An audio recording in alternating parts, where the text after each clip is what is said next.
नमस्ते दोस्तों, मैं श्रेया और आज मैं आपके साथ डिस्कस करने वाली हूँ हमारे पाठ्य पुस्तक 36 का एक अध्याय बाल गोविंद भगत।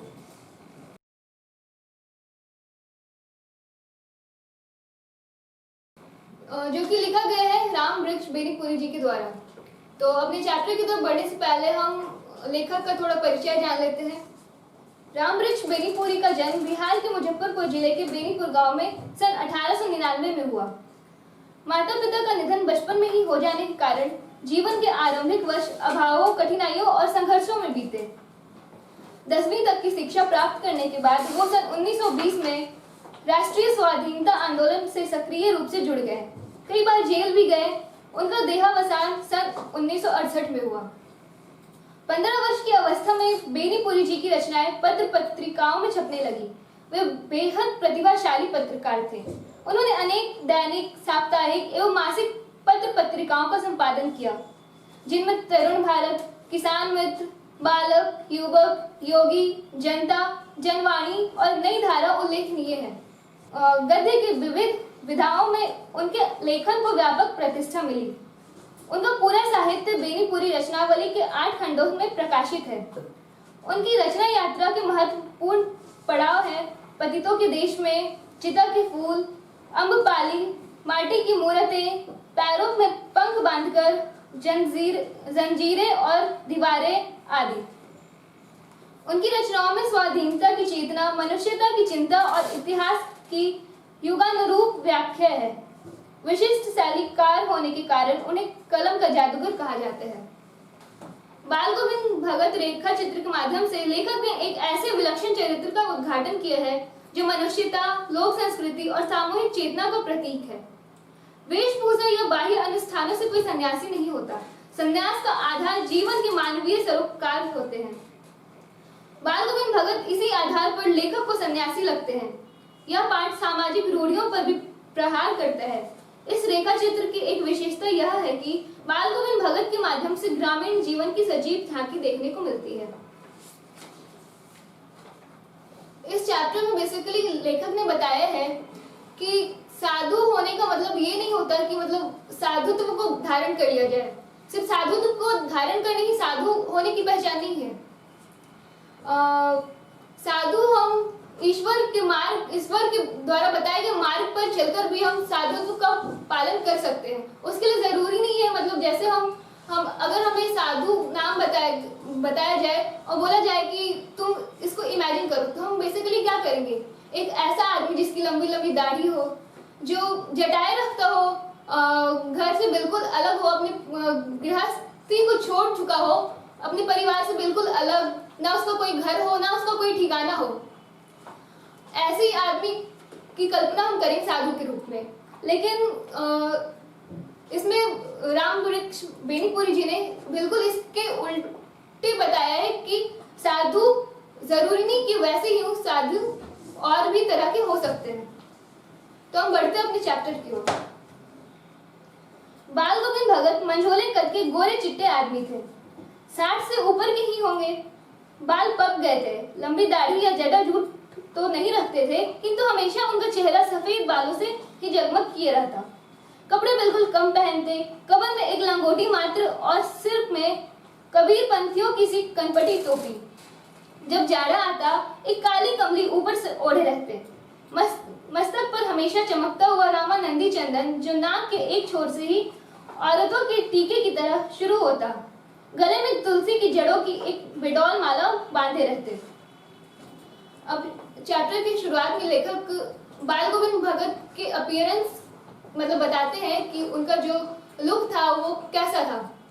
तो बताते हैं कि बाल गोविंद भगत जो थे वो मतलब ज्यादा लंबे भी नहीं थे और ज्यादा छोटे भी नहीं थे। उनका कद जो था वो मंझला कद था। गोरे चिट्टे थे, लगभग 60 वर्ष के थे ही। उनके बाल पक चुके थे। लंबी लंबी दाढ़ी या जटाजूट वो नहीं रखते थे, मतलब नॉर्मल जो छोटी छोटी दाढ़ी होती है वैसे ही रखते थे। लेकिन उनका जो चेहरा था वो सफेद दाढ़ी से ही ढका हुआ था। लंबी दाढ़ी नहीं थी, छोटी ही दाढ़ी थी, लेकिन वो सफेद हो चुके थे। कपड़े बहुत कम पहनते थे। कपड़े के नाम पर मात्र एक लंगोट बांधे रहते थे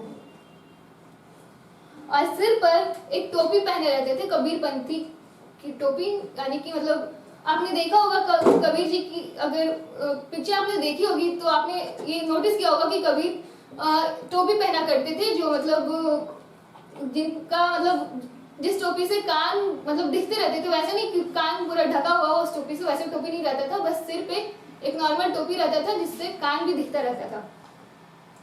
और जब जाड़ा आता, जब ठंड का मौसम आता, तो बाल गोविंद भगत सिर्फ एक कंबल ओढ़कर ही रहते थे और वो चंदन किया करते थे। मतलब जैसे आपने औरतों को देखा होगा किसी पर्व में, छठ पर्व में जैसे औरतें मतलब नाक से सिंदूर की रहती है, उसी तरह बाल गोविंद भगत चंदन किए रहते थे। मतलब जैसे औरतें टीका पहनती है, उसी तरह उनका जो चंदन था वो पूरा यहाँ तक लगा हुआ रहता था।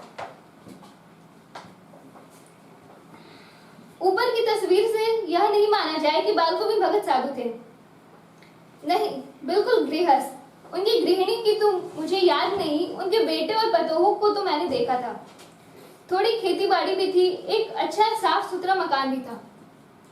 अब लेखक बताते हैं कि जैसा मैंने बताया ये सारा मतलब जो मतलब उनके अपीयरेंस के बारे में लेखक ने बताया, उससे तो मतलब ऐसा ही माना जाएगा कि वो एक साधु थे, लेकिन वो असल में साधु थे नहीं, वो एक गृहस्थ आदमी थे। और फिर वो लेखक बताते हुए कहते हैं कि मतलब उनकी गृहिणी की तो मुझे याद नहीं, मतलब जब भी वो बाल गोविंद भगत से मिले होंगे तो वो मतलब उनकी वाइफ से नहीं मिले होंगे, लेकिन उनके बेटे और उनके पतियों से वो मिले थे। बाल गोविंद भगत खेती बाड़ी करते थे, उनका एक मकान भी था, साफ सुथरा सा मकान भी था, किंतु खेती बाड़ी करते, परिवार रखते भी बाल गोविंद भगत साधु थे। साधु की सब परिभाषाओं में खरे उतरने वाले। बाल गोविंद भगत खेती बाड़ी करते थे, परिवार भी संभालते थे, लेकिन फिर भी वो साधु ना होते हुए भी एक साधु का जीवन जीते थे।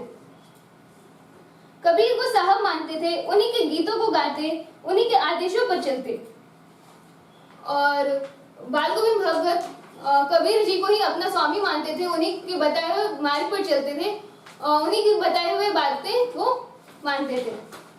कभी झूठ नहीं बोलते, खरा व्यवहार रखते, किसी से भी दो टुक बात करने में संकोच नहीं करते, ना किसी से खामखा झगड़ा मोल लेते। बाल गोविंद भगत कभी किसी से झगड़ा नहीं करते थे, ना ही झूठ बोलते थे। मतलब जो अगर मतलब किसी से कुछ बात करनी होती तो वो साफ साफ जो बात उनके दिल में होती तो वो साफ साफ उनको बोल देते थे, मतलब घुमा फिरा के कोई भी वो बात नहीं करते थे। किसी की चीज नहीं छूते, ना बिना पूछे व्यवहार मिलाते। इस नियम को कभी कभी इतनी बारीकी तक ले जाते कि लोगों को कुतूहल होता। वो कबीर जी के बताए हुए मार्ग पे चलते, इसलिए वो ना ही कभी झूठ बोलते, ना ही किसी का कभी सामान छूते, मतलब बिना परमिशन के किसी का भी सामान नहीं छूते थे। और कभी कभी इतना इस बात को फॉलो कर लेते कि लोग भी आश्चर्यचकित हो जाते कि आखिर कोई व्यक्ति इतना किसी के मार्ग पर कैसे चल सकता है। कभी वह दूसरे के खेत में शौच के लिए भी नहीं बैठते। वह गृहस्थ थे, लेकिन उनकी सब चीज साहब की थी। और जैसे कि मैंने बताया कि वो कभी भी किसी की चीज बिना पूछे नहीं छूते थे, उसी तरह वो मतलब शौच के लिए भी किसी दूसरे के खेत में नहीं जाया करते थे। ये बात पुराने जमाने की है, जब मतलब शौचालय नहीं हुआ करते थे, लोग खेत में ही जाते थे, तो इसलिए मतलब जो उनका मतलब वो दूसरों के खेत में भी कभी शौच के लिए नहीं जाया करते थे। जो कुछ खेत में पैदा होता, सिर पर लादकर पहले उसे साहब के दरबार में ले जाते, जो उनके घर से 4 कोस दूर पर था, एक कबीरपंथी मठ से मतलब। अब उनका जो छोटा सा जमीन था जिसपे वो खेती बाड़ी करते थे, अब उस जमीन पर जो भी उगता वो सबसे पहले कहाँ ले जाते, वो सबसे पहले कबीर जी के मठ में ले जाते। अपने सिर पर लादकर कबीर जी के मठ में जाते, जो कि उनके घर से 4 कोस की दूरी पर था। वह दरबार में भेंट रूप रख लिया जाकर प्रसाद रूप में जो उन्हें मिलता उसे घर लाते और उसी से गुजर चलाते।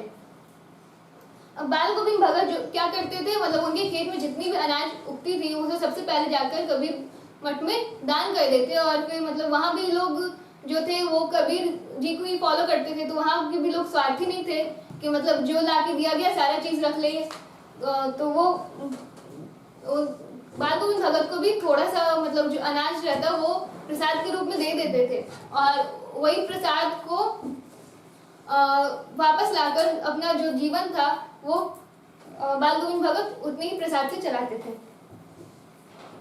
इन सब के ऊपर मैं तो मुग्ध था, उनके मधुर गान पर जो सदा सर्वदा ही सुनने को मिलते।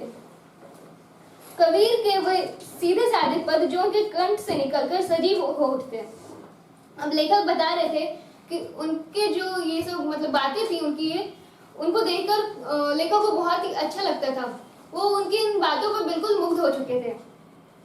और बाल गोविंद भगत अक्सर कबीर जी के द्वारा लिखे गए जो पद थे उनको गाया करते थे, और मतलब जब वो गाते थे तो मतलब ऐसा प्रतीत होता था कि मतलब जो वो गा रहे हो बिल्कुल मेरे सामने चल रहा है, ऐसा लेखक बता रहे हैं। आषाढ़ की रिमझिम है, समूचा गांव खेतों में उतर पड़ा है। कहीं हल चल रहे हैं, कहीं रोपनी हो रही है। धान के पानी भरे खेतों में बच्चे उछल रहे हैं। अब लेखक बता रहे आषाढ़ का महीना है, यानी बरसात का मौसम है, और लोग जो है वो अपने अपने खेतों में निकल पड़े हैं और खेतों में हल चला रहे हैं और धान की फसल लगा रहे हैं। खेतों में बच्चे पानी भरे खेत में बच्चे उछल कूद कर रहे हैं।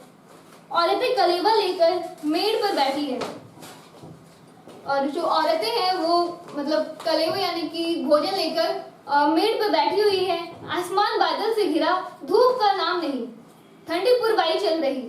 ऐसे ही समय आपके कानों में एक स्वर तरंग झंकार सी कर उठी। अब लेखक बता रहे हैं कि मतलब बरसात का मौसम है, लोग अपने अपने खेतों की ओर निकल पड़े हैं, वहाँ जुताई कर रहे हैं, धान लगा रहे हैं, बच्चे मौज मस्ती कर रहे हैं, उस पानी भरे खेत में उछल कूद कर रहे हैं। औरतें जो मतलब आदमी काम कर रहे हैं उनके लिए खाना लेकर बैठी हैं कि वो आएंगे तो खाना खाएंगे। आसमान जो है वो बादल से घिर चुका है, धूप का नामो निशान नहीं है, मतलब धूप नहीं निकली हुई है, और ठंडी पुरवाई चल रही है। मतलब ठंडी पुरवाई मतलब जो पूरब की तरफ से जो हवा चलती है उसे पुरवाई कहते हैं। ऐसे ही समय आपके कानों में एक स्वर तरंग झंकार सी कर उठी। लेखक बोलते हैं कि मतलब ये सब बातें हो रही थी और अचानक से मेरे कानों में एक आवाज सुनाई दी। यह क्या है, यह कौन है, यह पूछना ना पड़ेगा। अब जब ये आवाज सुनाई दी तो कौन है, कहाँ बज रहा है, ऐसा मतलब लोग समझ गए कि मतलब ये शायद बाल गोविंद भगत ही हो सकते हैं। बाल गोविंद भगत समूचे शरीर कीचड़ में लिथरे अपने खेत में रोपनी कर रहे हैं। बाल गोविंद भगत मतलब वो भी अपने खेत में धान का पौधा लगा रहे थे, और उनका शरीर जो था वो पूरा कीचड़ से सना हुआ था। उनकी अंगुली एक एक धान के पौधे को पंक्तिबद्ध खेत में बिठा रही है। उनका कंठ एक एक शब्द को संगीत के जीने पर चढ़ाकर कुछ को ऊपर स्वर्ग की ओर भेज रहा है और कुछ को इस पृथ्वी की मिट्टी पर खड़े लोगों के कानों की ओर।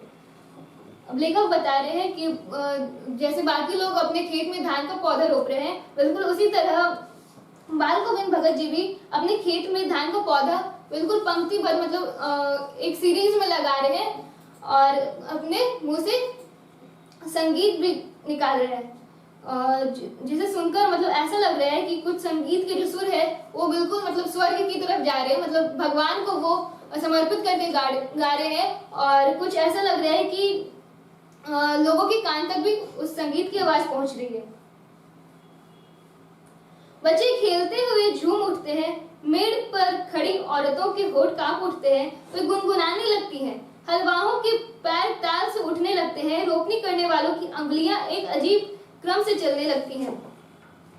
अब जब बाल गोविंद भगत के मुंह से वो निकली आवाज को लोग जब सुनते हैं तो उनके अंदर एक अजीब सा सेंसेशन होता है और मतलब सब अपने काम में मतलब तेज अपने काम को करने लगते हैं।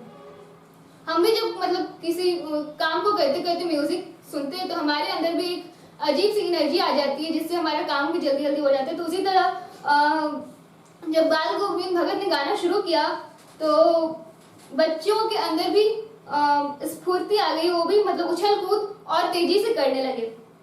जो लोग जो हल जोतने वाले लोग थे उनके पैरों में भी स्फूर्ति आ गई, वो जल्दी जल्दी अपने पैर चलाने लग गए और औरतें जो थी वो भी गुनगुनाने लग गई। और जो लोग धान रोप रहे थे उनकी अंगुलियों में भी तेजी आ गई। बाल गोविंद भगत का यह संगीत है, यह जादू। लेखक बोलते हैं कि मतलब ऐसी चेंजिंग लोगों में आ गई, आखिर उनका ये संगीत है, यह जादू है। भादों की वह अंधेरी आधी रतिया, अभी थोड़ी ही देर पहले मूसलधार वर्षा खत्म हुई है। बादलों की गरज, बिजली की तड़प में आपने कुछ नहीं सुना हो, किंतु अब झिल्ली की झंकार या दादरों की टर टर बाल गोविंद भगत के संगीत को अपने कोलाहल में डुबो नहीं सकती। अब लेखक बता रहे हैं कि अंधेरी रात है और अभी अभी थोड़ी देर पहले बारिश रुकी है और अब मेढक भी बाहर निकलकर टर टर की आवाज कर रहे हैं, लेकिन उनकी आवाज में बाल गोविंद भगत की जो आवाज है वो कहीं गायब नहीं हुई है। उनकी खंजड़ी डिमक डिमक बज रही है और वे गा रहे हैं, गोदी में पियावा चमक उठे सखिया, चिहुक चिहुक उठे ना। और इस आधी रात में बाल गोविंद भगत के द्वारा बजाई जा रही खंजड़ी की डिमक डिमक की आवाज आ रही है और वो गाना गुनगुना रहे हैं। और वो कौन सा गाना है? गोदी में पियावा चमक उठे सखिया, चिहुक उठे ना।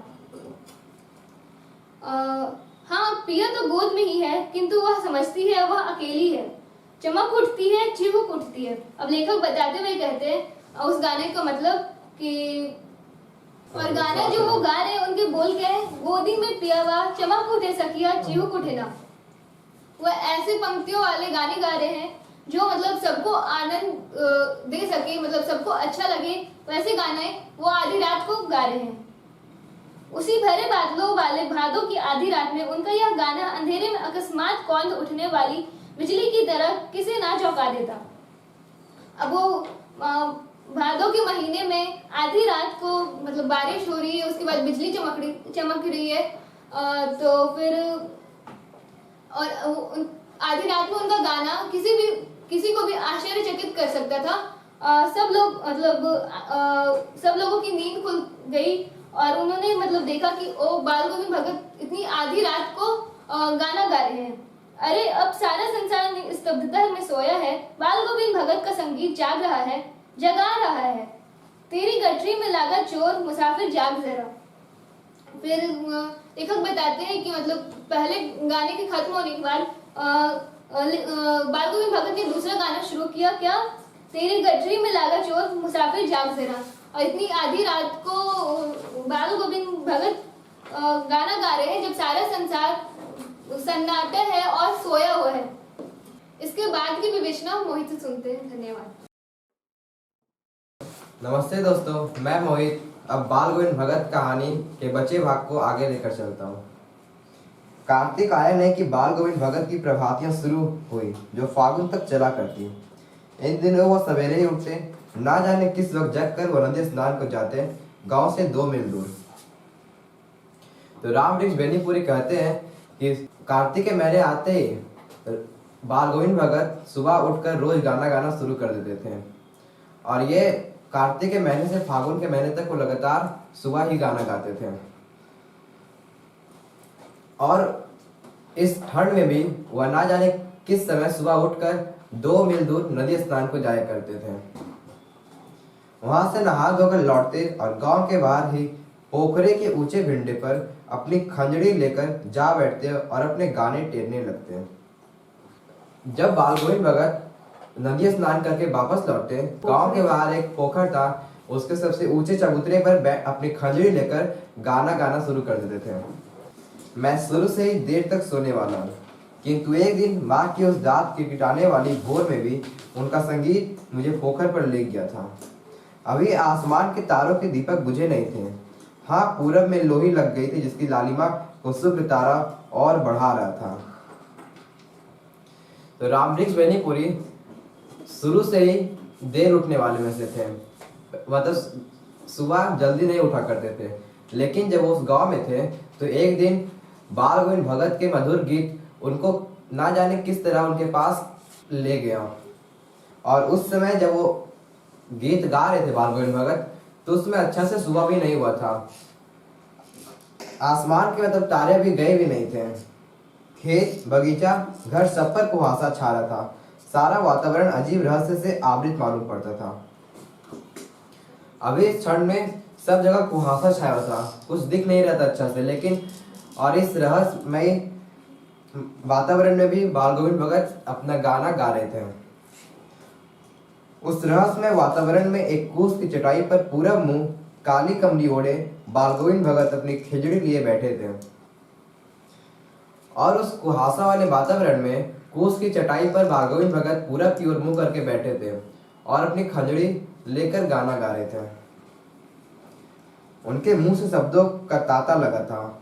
उनकी अंगुलियों खंजड़ी पर लगातार चल रही थी। गाते गाते इतने मस्त हो जाते, इतने सुरूर में आते, उत्तेजित हो उठते कि मालूम होता अब खड़े हो जाएंगे।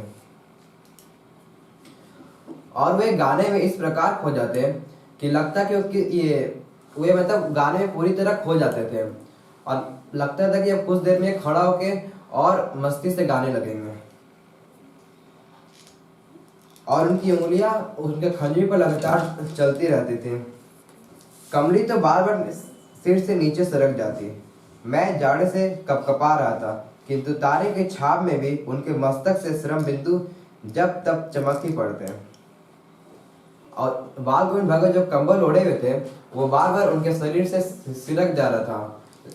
और इतना ठंड था इस समय कि रामवृक्ष बेनीपुरी ठंड से कपकपा रहे थे। लेकिन बाल गोविंद भगत इस ठंड में भी, अर्धनगन में भी मतलब इतने गाना में मस्त हो गए थे कि उन्हें ठंड लग ही नहीं रही थी।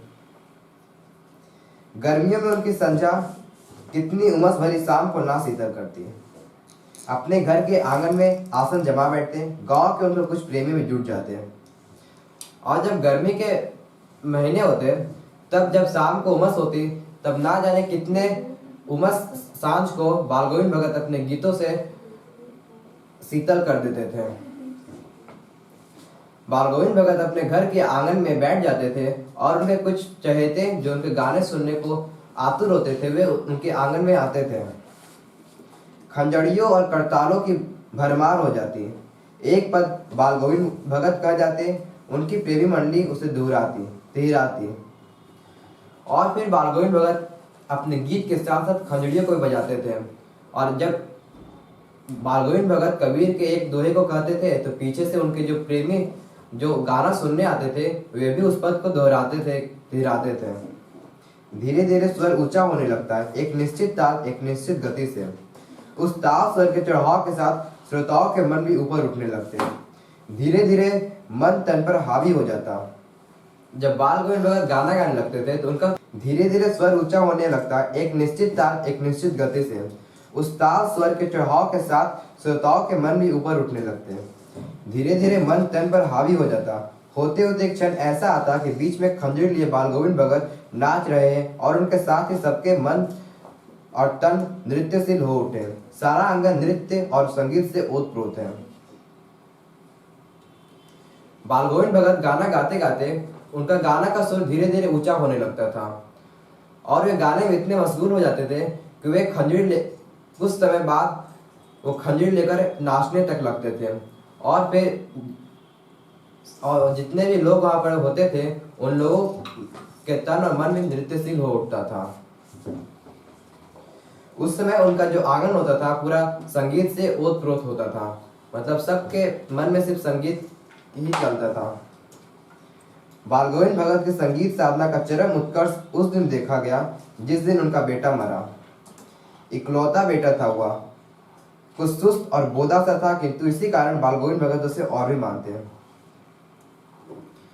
बाल गोविंद भगत का बेटा जो थोड़ा बुद्धिहीन था, मतलब कम बुद्धि था, वो एक दिन मर गया। लेकिन उसी दिन बाल गोविंद भगत उस दिन भी मतलब गाना गा ही रहे थे। उस दिन ऐसा नहीं कि गाना गाना वो छोड़ दिए, उस दिन भी शाम को वो गाना गा ही रहे थे। उनकी समझ में ऐसे आदमियों पर ही ज्यादा नजर रखनी चाहिए या प्यार करना चाहिए, क्योंकि ये निगरानी और मोहब्बत के ज्यादा हकदार होते हैं। उनका बेटा थोड़ा कम बुद्धि वाला था और इसीलिए उसे वे ज्यादा मानते थे, क्योंकि उन्हें लगता था कि ऐसे लोगों को ही ज्यादा प्यार और मोहब्बत देना चाहिए, क्योंकि ऐसे लोग ही निगरानी के लायक होते हैं, क्योंकि उनके पास बुद्धि कम होता है। तो इसीलिए वे बालगोविंद भगत ऐसा मानते थे। बड़ी साथ से उससे शादी कराई थी। पतोहू बड़ी सुभग और सुशील मिली थी। घर की पूरी प्रबंधिका बनकर भगत को कुछ दुनियादारी से निवृत्त कर दिया था उसने। बालगोविंद भगत अपने बेटे की शादी बड़े ही शौक से करवाए थे और उनको जो पतोहू मिली थी वो बड़ी सुशील थी। वे घर के सारे कामकाज को अपने कंधे पर ले ली थी और बालगोविंद भगत को इस गृहस्थ की दुनिया से निवृत्त कर दिया था। मतलब अब वे जो करना चाहते थे उनको अब घर का उतना टेंशन नहीं रहता था। वे बस जो करना चाहते, जब गाना गाना चाहते थे गा सकते थे। उनका बेटा बीमार है, इसकी खबर रखने की लोगों की कहाँ फुर्सत, किंतु मौत तो अपनी और सबका ध्यान खींच कर ही रहती है। हमने सुना बालगोविंद भगत का बेटा मर गया। उनका बेटा कुछ दिनों से बीमार था, लेकिन इसका खबर तो किसी को नहीं था। लेकिन जब उनके बेटे का मौत हुआ तो सभी लोगों का ध्यान उधर चला गया, क्योंकि जब भी किसी का जन्म और मौत होता है तो सब लोग उस पर ध्यान देने लगते हैं। और बीच में मतलब कैसा है, उसका तबीयत खराब है, इस पर ज्यादा ध्यान नहीं देते हैं। लेकिन मौत और जन्म के समय सभी लोग का ध्यान उस तरफ चला जाता है। तो जब बालगोविंद भगत का बेटा का तबीयत खराब था तो किसी को कुछ ख्याल नहीं था, लेकिन जब उनके बेटे का मौत हो गया तो सभी लोग उनके घर जाने लगे। रामवृक्ष बेनीपुरी ने भी सुना कि उनके बेटे की मौत हो गई। कुतूहलवश उनके घर गया, देखकर दंग रह गया। बेटे को आंगन में एक चटाई पर लिटाकर एक सफेद कपड़े से ढाक रखा है। वह कुछ फूल तो हमेशा ही रोकते रहते हैं, उन फूलों में से कुछ तोड़कर उस पर बिखरा दिए, फूल और तुलसी दल भी। लेखक रामवृक्ष बेनीपुरी ने उनके बेटे की मौत की खबर सुनी तो उनके मन में कौतूहल सी मच गई। इसीलिए वे बालगोविंद भगत के घर गए और जब वे घर गए तो वे बालगोविंद भगत को देखकर दंग रह गए।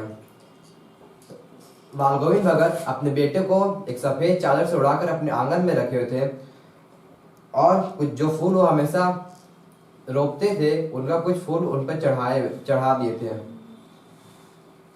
सिराने पर एक चिराग जला रखा है और उसके सामने जमीन पर ही आसन जमाए गीत गाए चले जा रहे हैं। वही पुराना स्वर, वही पुरानी तल्लीनता। और बेटे के सिर के पास एक दीप जला हुआ है और उसके पैर की तरफ बालगोविंद भगत बैठकर उसी अंदाज से अपने गीत गा रहे हैं। उनको अपने बेटे के मरने की उतनी दुख नहीं है उनको। पूरी मतलब तल्लीनता से वो गाना गा रहे हैं, लग रहा है उनके अपने बेटे के मरने की कोई चिंता ही नहीं है उनको। घर में पतोहू रो रही है, जिसे गांव की स्त्रियां चुप कराने की कोशिश कर रही है, किंतु बालगोविंद भगत गाए जा रहे हैं। और उनके बालगोविंद भगत की पतोहू रो रही थी और गांव की जितनी स्त्रियां थी उन्हें चुप करा रही थी। हाँ, गाते गाते कभी कभी पतोहू के नजदीक भी जाते हैं और उसे रोने के बदले उत्सव मनाने को कहते हैं। आत्मा परमात्मा के पास चली गई, वीरानी अपने प्रेमी से जा मिली। भला इससे बढ़कर आनंद की कौन बात। मैं कभी कभी सोचता हूँ यह पागल तो नहीं हो गए, किंतु नहीं, वह जो कुछ कह रहे थे उसमें उनका विश्वास बोल रहा था, वह चरम विश्वास जो हमेशा मृत्यु पर विजयी होता आया। कभी कभी बालगोविंद भगत गाते गाते अपनी पतोह के पास जाते और उसे शांत करवाते हैं। बोलते कि यह समय रोने का नहीं है, यह तो उत्सव मनाने का समय है, क्योंकि आत्मा जो है वो परमात्मा से जाकर मिल गई, बिरहनी जो है अपने प्रेमी से जाकर मिल गई है। तो इस समय हम लोग को रोना नहीं चाहिए, बल्कि उत्सव मनाना चाहिए। रामवृक्ष बेनीपुरी को कभी कभी लगता कि गोविंद भगत कहीं पागल तो नहीं हो गए जो ऐसी ऐसी बातें कर रहे हैं, लेकिन रामवृक्ष बेनीपुरी को उनके जिस विश्वास से ये बात बोलते थे कि बिरहनी अपनी प्रेमी से जाकर मिल चुकी है, वो विश्वास को देखकर रामवृक्ष बेनीपुरी को लगता था कि ये सच में मतलब ऐसा होता है। क्योंकि उनको बालगोविंद भगत को ऐसा इसलिए लगता था क्योंकि मृत्यु ही जीवन का आखिरी सत्य है, इसीलिए वे ऐसी बातें बोलते थे। बेटे के क्रियाक्रम में तूल नहीं किया, पतोह से ही आग दिलाई उसकी, किंतु ज्यों ही श्राद्ध की अवधि पूरी हो गई, पतोह के भाई को बुलाकर उसके साथ कर दिया, यह आदेश देते हुए कि इसकी दूसरी शादी कर देना। इधर पतोह रो रो कर कहती, मैं चली जाऊंगी तो बुढ़ापे में कौन आपके लिए भोजन बनाएगा, बीमार पड़े तो कौन एक चुल्लू पानी भी देगा। जब बालगोविंद भगत अपने जब बेटे का क्रियाक्रम हो रहा था तो वे कुछ भी नहीं किए, अपनी पतोह से ही उसकी आग दिलवाई। और जब श्राद्ध की अवधि पूरी हो गई तो श्राद्ध की अवधि पूरी हो गई तो पतोह के भाई को बुलाकर उसे ले जाने को कहा और कहा कि उसकी दूसरी शादी करवा देना। उस समय में औरतों को मतलब दूसरी शादी अभी भी मतलब होता है कि औरतों को दूसरी शादी नहीं करने से मना करता है, लेकिन ये साधु तो इसीलिए ऐसा कुछ नहीं मानते थे। और उनकी पतोह रो रो कर कहती कि मैं अगर चली जाऊंगी तो आपकी सेवा कौन करेगा, अगर आप बूढ़े हो जाएंगे तो आपको पानी कौन देगा। लेकिन मैं पैर पड़ती हूँ, मुझे अपने चरणों से अलग नहीं कीजिए। लेकिन भगत का निर्णय अटल था, तू जा नहीं तो मैं ही इस घर को छोड़कर चल दूंगा। यह थी उनकी आखिरी दलील, और इस दलील के आगे बेचारी क्या बोलती। लेकिन पतोह के लाख मनाने पर भी वो बालगोविंद भगत नहीं माने। कहते कि मतलब उनका लास्ट निर्णय था कि तुम यहाँ से जाकर दूसरी शादी कर लो, और लाख बोलने पर भी बालगोविंद भगत नहीं माने। कहते थे अगर तुम नहीं जाओगे तो मैं इस घर से चला जाऊंगा। आखिरकार में पतोह को अपने भाई के साथ जाना ही पड़ा, बालगोविंद भगत को अकेला छोड़कर। बालगोविंद भगत की मौत उन्हीं के अनुरूप हुई। वह हर वर्ष गंगा स्नान करने जाते। स्नान पर उतनी आस्था नहीं रखते जितना संत समागम और लोक दर्शन पर। पैदल ही जाते हैं। बालगोविंद भगत की मृत्यु ऐसा ही हुई जैसा वो चाहते थे। बालगोविंद भगत हर वर्ष गंगा स्नान के लिए जाया करते थे। गंगा स्नान करने में उनकी उतनी आस्था नहीं थी, बल्कि उनको आस्था थे तो संतों से मिलना और भगवान की पूजा करने में। पैदल ही जाते हैं। वे हर वर्ष गंगा स्नान के लिए हमेशा पैदल ही जाया करते थे। करीब 30 कोस दूर पर गंगा थी। साधु को संबल लेने का क्या हक, और गृहस्थ किसी से भिक्षा क्यों मांगे। अतः घर से खाकर चलते तो फिर घर पर ही लौट कर खाते। लगभग 30 कोस दूर वो पैदल ही गंगा स्नान के लिए जाया करते थे। और अब वो अपने विचार से साधु थे, तो साधु किसी से सहारा नहीं ले सकता था, अपने पूरे मतलब नहीं लेता है नॉर्मली, इसीलिए वे किसी सहारा नहीं लेते थे। और वे लेकिन अपने जिस तरह जीवन जी रहे थे गृहस्थ थे, और गृहस्थ किसी से भिक्षा क्यों मांगे, इसीलिए वे मतलब पूरे रास्ते में कहीं खाते नहीं थे, बस खाते तभी थे जब गंगा स्नान करके वापस घर लौटते थे तब। रास्ते भर खंजड़ी बजाते गाते, जहाँ प्यास लगती पानी पी लेते। 4-5 दिन आने जाने में लगते, किंतु इस लंबे उपवास में भी वही मस्ती है।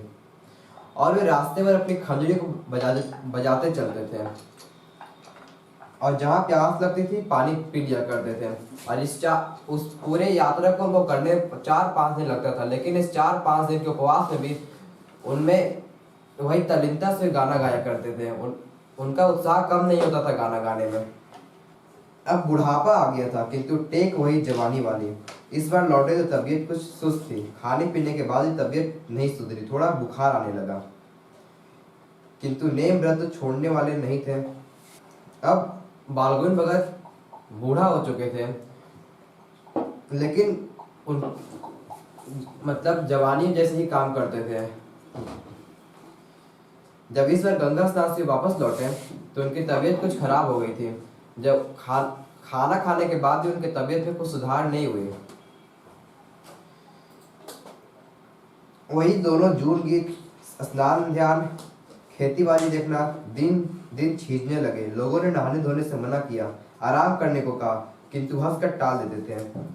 फिर वो इस बुढ़ापा में भी अपने उस दिनचर्या को फॉलो करते थे। हमेशा गाना गाने का समय गाना गाते थे, खेती बाड़ी भी करते थे, और जो काम करना होता था स्वयं से करते थे, किसी दूसरे से नहीं करवाते थे। लोग उन्हें स्नान ध्यान करने से मना करते थे, लेकिन वे हंसकर टाल दिया करते थे इस बात को। उस दिन भी संध्या में गीत गाए, किंतु मालूम होता जैसे तागा टूट गया हो, माला का एक एक दाना बिखरा हुआ। भोर में लोगों ने गीत नहीं सुना। जाकर देखा तो बाल गोविंद भगत नहीं रहे, सिर्फ उनका पंजर पड़ा रहा। जिस दिन उनका देहांत हुआ था उस दिन भी, उस शाम को भी वे गीत गाए थे। लेकिन जब अगली सुबह लोगों ने उनके गीत को नहीं सुना तो लोगों ने जानना चाहा कि आप गीत क्यों नहीं गाए बाल गोविंद भगत। तो घर जाकर जब सब लोगों ने देखा तो पाया कि उनकी मौत हो गई है और सिर्फ उनका पंजर वहां पर पड़ा था। धन्यवाद दोस्तों, इसी के साथ ये पाठ खत्म होता है।